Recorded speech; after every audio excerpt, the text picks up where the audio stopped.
What if the greatest short-track racer who ever lived never got to see the dynasty he started? What if the man who invented some of the most fundamental techniques in all of stock car racing died at 45 at his kitchen table working on a carburetor for his son's race car? And what if almost nobody outside of the Carolinas even knew who he was when it happened? That's the story of Ralph Lee Earnhardt. And if you've spent any time around NASCAR history, you know the name Earnhardt. But I'd bet most people couldn't tell you the first Earnhardt's full story. Not really. Not the way it actually went down. So that's what we're doing today. We're going all the way back to a cotton mill town in North Carolina, and we're walking through exactly what happened to the man who started all of it. Because the real story is wild and heartbreaking and a lot more complicated than the legend makes it sound. You've got to understand Kannapolis, North Carolina in the 1920s and 1930s to understand Ralph Earnhardt. This wasn't a town of wealth or opportunity. This was a textile town dominated by cannon mills, where the workers were called lint heads because they came home every night covered in cotton fiber from the looms. It was poverty. It was hard work. It was generational. You went to school until you were old enough to work the mill, and then you went to work the mill, and that was life. Ralph Lee Earnhardt was born February 23, 1928, to John Henderson Earnhardt and Effie Mae Barbie. He grew up in a family with roughly 7 siblings, had a German ancestral background, like a lot of the families in Cabarrus County, and received an 8th-grade education before dropping out and going to work. That was normal. That was just how it was in Kannapolis in the late 1930s and early 1940s. And it would have stayed that way. Ralph Earnhardt could have spent his entire life at that cotton mill, faded away, and nobody outside of Cabarrus County would have ever known his name. But something happened around 1949 that changed the direction of everything, not just for Ralph, but for the entire Earnhardt family across 3 generations. Here's how Ralph himself told it years later in a 1964 newspaper interview. A boy in Kannapolis wanted him to help build a racing engine. They finished it together. Ralph got in the car to rev it up and take off, and the guy who owned the car, a 1934 Ford Coupe, offered him a chance to drive it in a race. Ralph ran 3rd in the heat race the first time he ever sat on a track. Then he won the consolation race. Then he finished 4th in the main event. His first night at a racetrack, and he was already competitive against guys who'd been doing it for years. That's the kind of thing that changes a man's idea of what's possible. By 1953, Ralph Earnhardt had quit the mill entirely. Racing was his job now.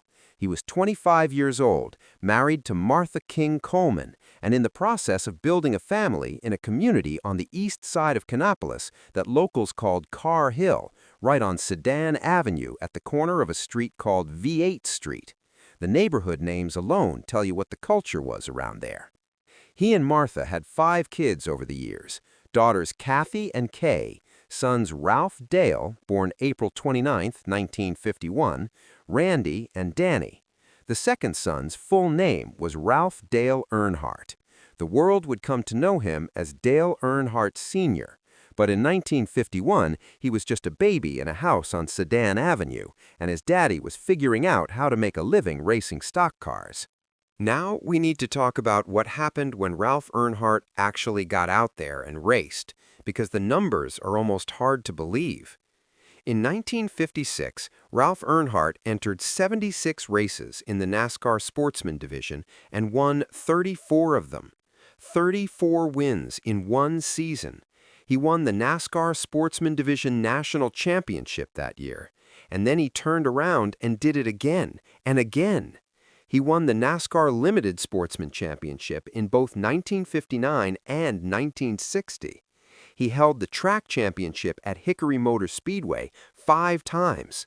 He held simultaneous track championships at Columbia Speedway and Greenville-Pickens Speedway in 1967 and was the South Carolina state champion that year. At Metrolina Speedway and Concord Speedway, he won 4 consecutive track championships from 1969 through 1972. Get this, In 1959, Ralph Earnhardt won 22 out of 24 races he entered at Hickory Motor Speedway.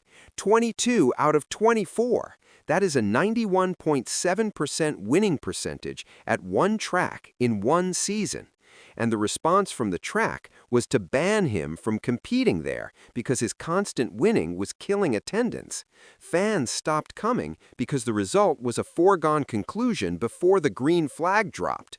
Ralph Earnhardt later said it himself. They said, "I monopolized once, and I'd monopolize it again." Think about that for a second. A track had to ban a driver not because he cheated, but because he was too good. That's how dominant Ralph Earnhardt was on short tracks of the Carolinas.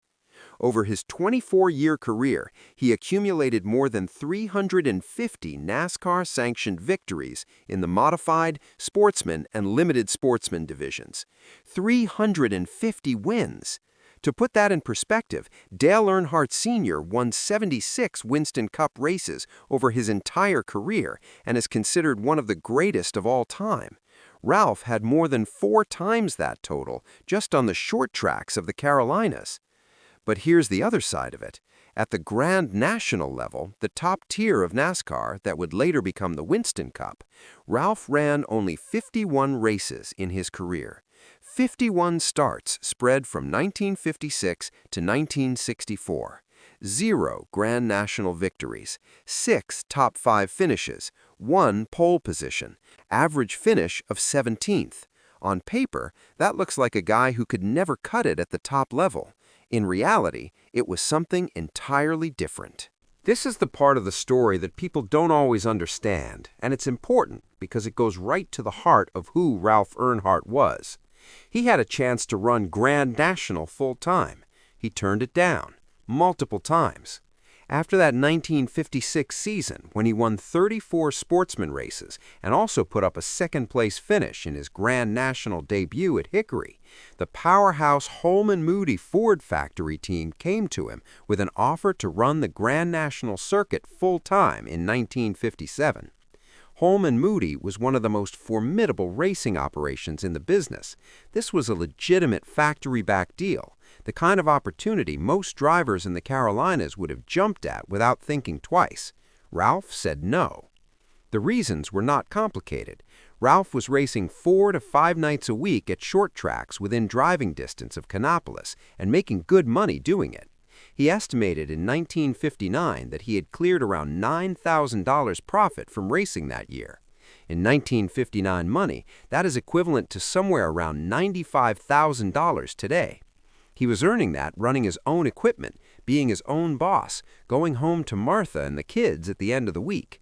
The Grand National circuit meant weeks on the road, expensive travel, and racing against factory-backed teams with resources he couldn't match as an independent. And there was a deeper thing, too. Ralph Earnhardt was fiercely independent. He built his own cars, he set up his own equipment, he made his own decisions. The idea of answering to a factory team, of having somebody else tell him how to prepare his car, ran against everything he was about. When he did race at the Grand National level, there were some legitimate moments of brilliance. His debut at Hickory in November 1956, he won the pole and was running first before a scoring dispute handed the race to Speedy Thompson in a controversy that nearly caused a riot in the stands among fans who believed Ralph had been robbed. He finished 5th in the 1951 Daytona 500 as a relief driver for Cotton Owens. He ran 3rd in the Atlanta 500 that same year and led 75 laps in the 1961 World 600 at Charlotte, the most laps he ever led in a single Grand National race.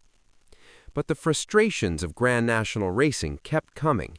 At the 1961 Atlanta 500, Ralph believed he had won the race. His car owner, Cotton Owens, believed he had won the race. Even the scorers said he won. But when the final tabulation came out, Bob Burdick was listed as the winner, and Ralph walked away empty-handed. Ralph's assessment was blunt.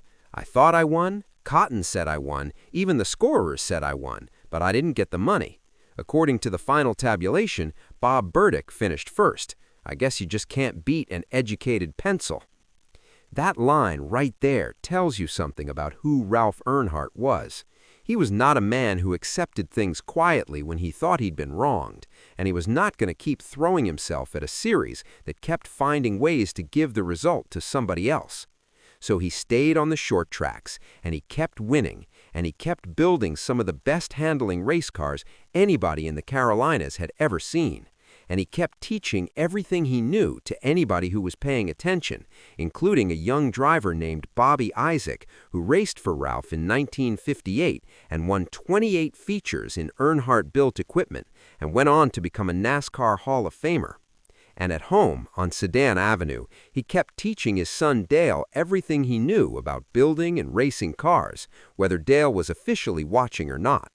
Before we get to what happened in September 1973, you need to understand what Ralph was like on the track, because it explains a lot about where Dale's racing style came from, and it gives you the full picture of who this man was.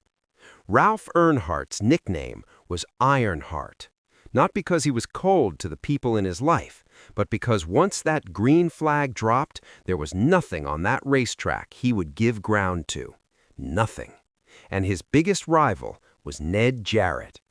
Ned Jarrett was a two-time Grand National champion, one of the most respected men in all of stock car racing, a man who later became one of the best broadcasters the sport ever had. He and Ralph Earnhardt were close friends off the track. Their families spent time together. Martha Earnhardt hosted a baby shower for Ned Jarrett's wife. They genuinely liked each other. And on the track, they were absolutely merciless to one another, because that's what the racing demanded, and both of them understood it. Jarrett said it directly decades later. Ralph Earnhardt was absolutely the toughest race driver I ever raced against. On the dirt and asphalt short tracks and sportsman competition, when you went to the track, you knew he was the man to beat. The defining moment of their rivalry came at a race in Gaffney, South Carolina in 1956. They were running bumper to bumper near the end of the race, and Ralph came inside Jarrett in the first turn and knocked him through the outside guardrail, over a hill, down an embankment, and into a tree. Ralph won the race. Ned Jarrett was so angry that Martha's baby shower came around that he sat in the parking lot the entire time his wife was inside. He refused to go in, wouldn't even be in the same building as Ralph Earnhardt that day. And here's the thing about that story. They stayed friends. That's short-track racing in the South in the 1950s. You went to war out there every week with people you genuinely liked. You didn't apologize for racing hard, because racing hard was the job. If you came out of turn 2 with your bumper still attached to somebody else's quarter panel, that was just how it went. You'd have a beer about it later, maybe. Ralph also used the rule book as a weapon when he needed to. There's a story that if he couldn't outrun a particularly fast car, he'd go around through the pits collecting $10 from each competing driver to file a formal protest against that car. He turned the inspection process into a tool.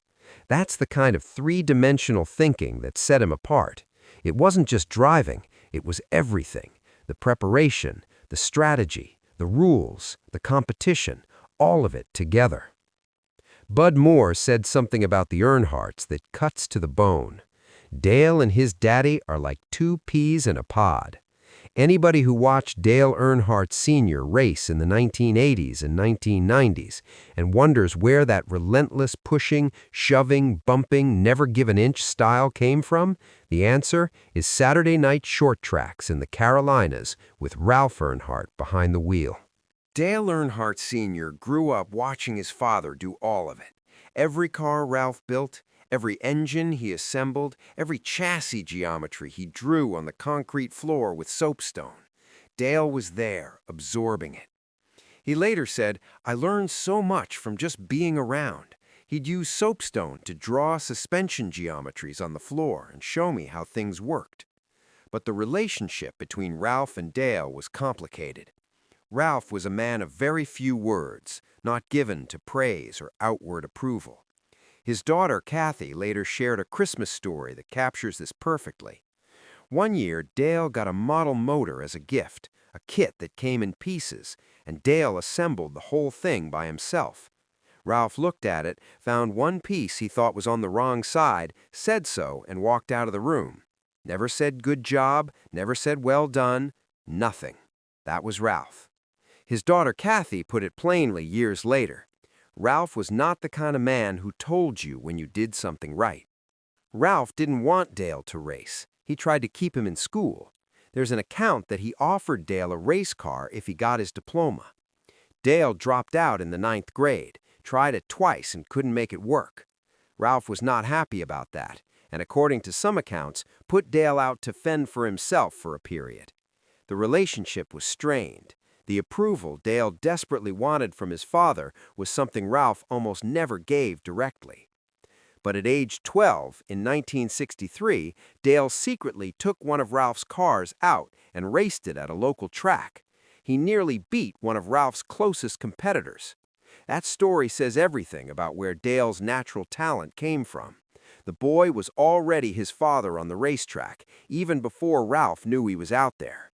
And there was one race, just one, where Ralph and Dale competed against each other directly. Metrolina Speedway in 1972. Ralph was in a faster V8. Dale had a slower V6. Dale was working his way through traffic when Ralph came up behind him. Dale moved outside, thinking he'd give his father room to pass. Ralph followed him outside and hit his bumper. Dale moved back inside, thinking, okay, I'll let him through down low. Ralph followed him back inside and hit him again, and again. The lesson was delivered in 6 words. Don't ever pull over for nobody. Hank Parker Sr., one of Dale's closest friends, reflected on this years later after the 2025 Earnhardt docuseries came out. One thing I know about Dale more than anything else, Parker said. He was starved for Ralph Earnhardt's approval. By early 1973, Ralph Earnhardt had achieved something he had been working toward his entire adult life. He had the house on Sedan Avenue paid off. He had no debt on his racing equipment. He was in a position of genuine financial stability for the first time in his life. He was going to lay back and take it easy for a while. He was 44 years old, and he had earned it. In January 1973, Ralph suffered a heart attack. He was hospitalized, and the prognosis was serious.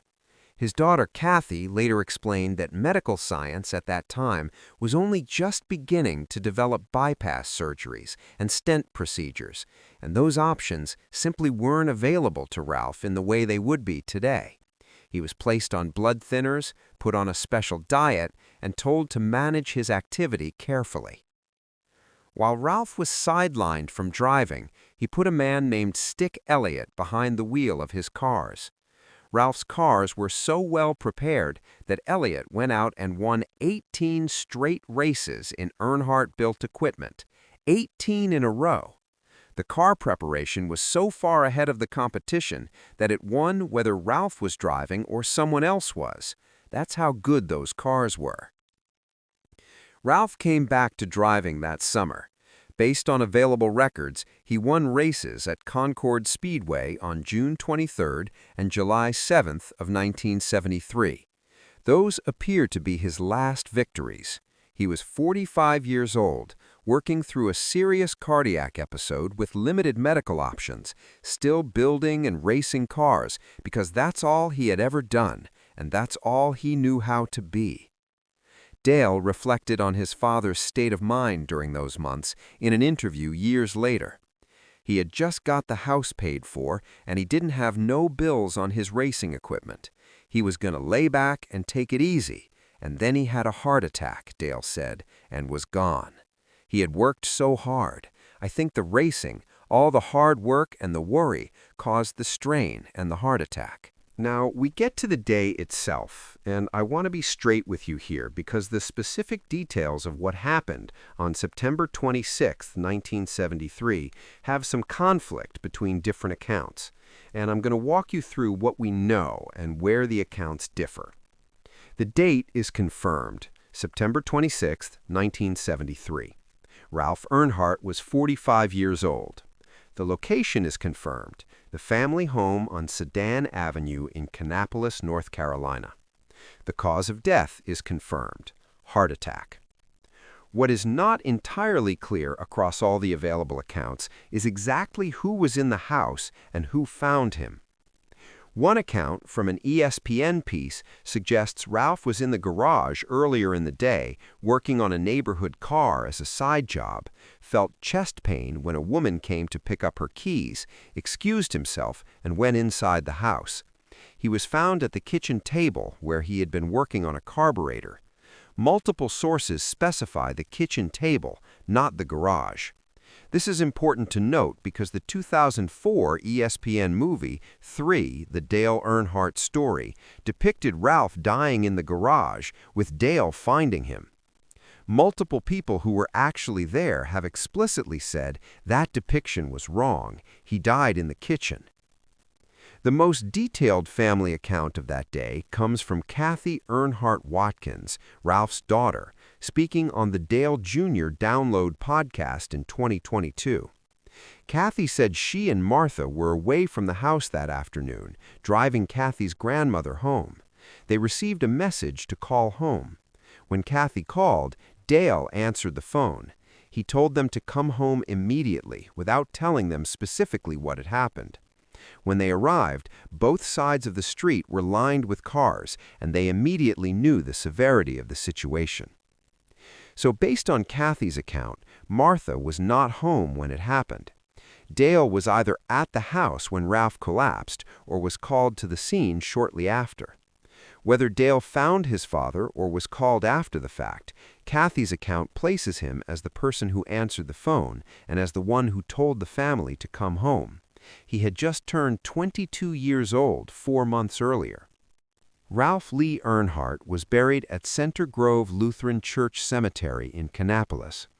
The funeral brought people from across the short-track racing community. Dale Earnhardt Sr. attended the service, and then he made a decision that he kept for the rest of his life.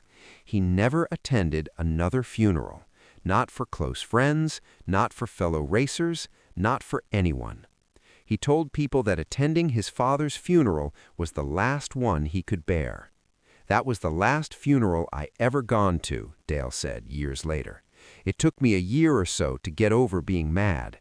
I felt like I was robbed. I felt hurt. It was too tough to take. The memories, all the things I wanted to tell him." Think about that. All the things I wanted to tell him. Dale Earnhardt was 22 years old when his father died, and whatever conversation he had been building toward, whatever approval he had been working for his entire life, it was just gone, done, no more chances. When Ralph Earnhardt died, he left behind a family in difficult financial circumstances. Martha was left to raise the remaining children on whatever was in the house on Sedan Avenue. Dale was 22, already married, already had a young son named Kerry, born in 1969, and was working at a wheel alignment shop in Concord trying to make ends meet. He was not yet a NASCAR driver. He was not yet anything that the world would recognize. He was just a young man from Kannapolis who had lost his father and now had to figure out the rest of it on his own. Martha gave Dale Ralph's tools, some of Ralph's race cars, too. Dale reopened those garage doors on Sedan Avenue and started doing what his father had done, building cars, working on engines, trying to find a way to race at a level where he could compete.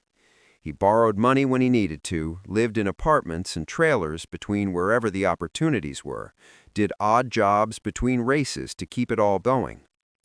Kathy Earnhardt Watkins described closing Ralph's garage after his death as one of the most traumatizing experiences of her life, because racing was the bond that held the family together. It was everything they did together. It was how they spent their time. It was the center of gravity. When Ralph died, the garage closed and something irreplaceable went with it. And then when Dale reopened it, something came back, different but connected. The path Dale walked from 1973 to 1975 was genuinely brutal. 2 years of scraping, of riding for car owners who didn't have the right equipment, of going broke multiple times, of being one bad race away from having to quit entirely. Dale Jr. later reflected on what his father had faced. "I had everything. He had nothing. That's what it was." Dale Sr. had the tools from Ralph's garage and the knowledge from growing up in it, and that was essentially the whole inheritance. He built the rest himself. Here is what Ralph Earnhardt never got to see. He died in September 1973, and his son, Dale Earnhardt Sr., didn't win his first Winston Cup race until October 1979 at Talladega. He missed it by 6 years. Ralph never saw Dale win a single Winston Cup race. He never saw the 7 championships. He never saw Dale become the intimidator, the man in the black number 3 car that the entire sport either loved or feared. He never saw any of it. But Dale carried his father through all of it. That much is clear from everything Dale ever said publicly about Ralph. "There isn't a day I don't think about Dad," Dale told reporters. "I don't ponder it all the time, but he is always there. My dad is my hero. Everything I am is because of who he was and what he taught me." In 1989, the National Motorsports Press Association inducted Ralph Earnhardt into their Hall of Fame. The ceremony was held at Darlington. That same weekend, Dale Earnhardt Sr. went out and won the Southern 500. In Victory Lane, Dale said simply, "We won this one for him. He was riding with us all the way." Dale also said this in a 1987 interview. "When you have problems, you think back to what Ralph Earnhardt would have done. What would he do in this situation? And I've missed him more because of the accomplishments I've made. I just wish he could be here." He missed him more because of the accomplishments. That is a profound thing to say. Every championship, every victory lane, every moment of validation, Dale was feeling it through the lens of a man who was no longer there to see it. The approval he spent his whole life chasing never came, so he just kept racing. He kept winning, and every time he did, he thought about his father. So what really happened to Ralph Earnhardt? Here's what actually happened. A cotton mill kid from Kannapolis taught himself how to build and race cars in a backyard garage and became the most dominant short-track racer in the American Southeast across 2 decades. He figured out tire stagger. He figured out chassis geometry for oval racing. He built crash protection into his driver's door before anyone told him to. He won more than 350 NASCAR sanctioned races. He mentored future Hall of Famers and turned down factory backing because he trusted himself more than any organization.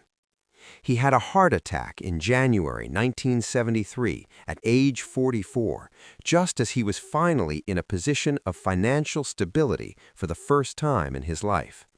He came back from it because he didn't know how not to. He won a couple more races at Concord Speedway that summer. He came home on September 26, 1973, and sat down at his kitchen table to work on a carburetor for his son's race car, and his heart gave out. He was 45 years old. He never saw any of what came next. He never heard Dale win a race on the radio. He never watched a championship celebration. He never saw the number 3 become the most iconic car number in the history of the sport. He missed all of it by 6 years. And yet, everything about the way Dale Earnhardt raced, the aggression, the short-track instincts, the chassis knowledge, the refusal to give ground, the never pull over for nobody philosophy, that was Ralph. Everything about the dynasty that produced 2 generations of NASCAR champions from the same family, that started on a concrete garage floor in Kannapolis, where a man drew suspension geometries in soapstone and built race cars that nobody else could figure out how to beat. Ralph Earnhardt died at a kitchen table working on a carburetor, and he built the entire foundation of NASCAR's most famous family. Those 2 things are both true at the same time, and that's what makes this story worth telling. Martha Earnhardt stayed in that house on Sedan Avenue for the rest of her life. She died on Christmas Day, 2021, at age 91, still in the same home where Ralph died in 1973, still connected to everything that had happened there. In Kannapolis today, there is a bronze statue of Dale Earnhardt Sr. in the Dale Earnhardt Tribute Plaza. The statue is illuminated by 8 lights at night. 8 lights for car number 8, Ralph's car number, the first Earnhardt, the one who started everything.